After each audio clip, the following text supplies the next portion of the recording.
attendu depuis plusieurs heures par les supporters français qui sont présents dans la ville pour assister demain au match. C'est le cas de Lionel et Christophe qui sont ici. Vous les avez attendus. Est-ce que vous avez pu les voir d'abord?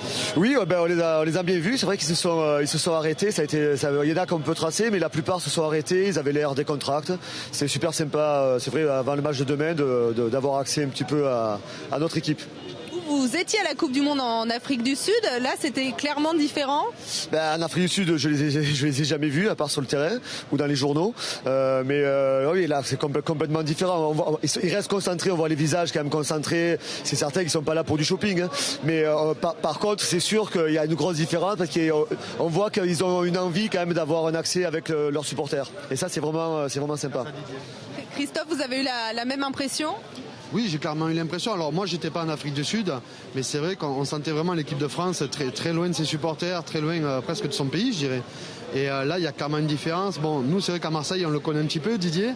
Je pense qu'il a vraiment insufflé quelque chose de nouveau et il a fait comprendre à tous les joueurs que c'était important d'avoir cette relation supporter et joueur. Et je pense que voilà, ils ont compris que on est le 12e homme et que le 12e homme c'est important et que ça peut faire gagner aussi. Christophe, c'est le passage obligé. Votre pronostic pour le match de demain, votre pronostic? Là, on sent la faveur remonter, donc l'optimisme arrive aussi, sans non plus qu'on soit trop euphorique. Moi, je dirais 2-0. Enfin, c'est ce qu'on espère aussi. Après, on a vu l'Espagne hier, ils sont tombés de leur piédestal. Mais nous, c'est un peu différent. Je pense qu'on nous attend pas. On était moribonds. Et je pense que, comme il a dit, Deschamps a insufflé quelque chose de très très fort. À mon avis, demain, ils vont faire un gros match. Après, le foot, c'est le foot. Hein. On peut pas savoir le score. Mais je pense que l'équipe de France va surprendre. Et on sent effectivement une ferveur, on sent une envie, quelque chose qu'on n'avait pas vu depuis des années. Donc ça, c'est vraiment très bien.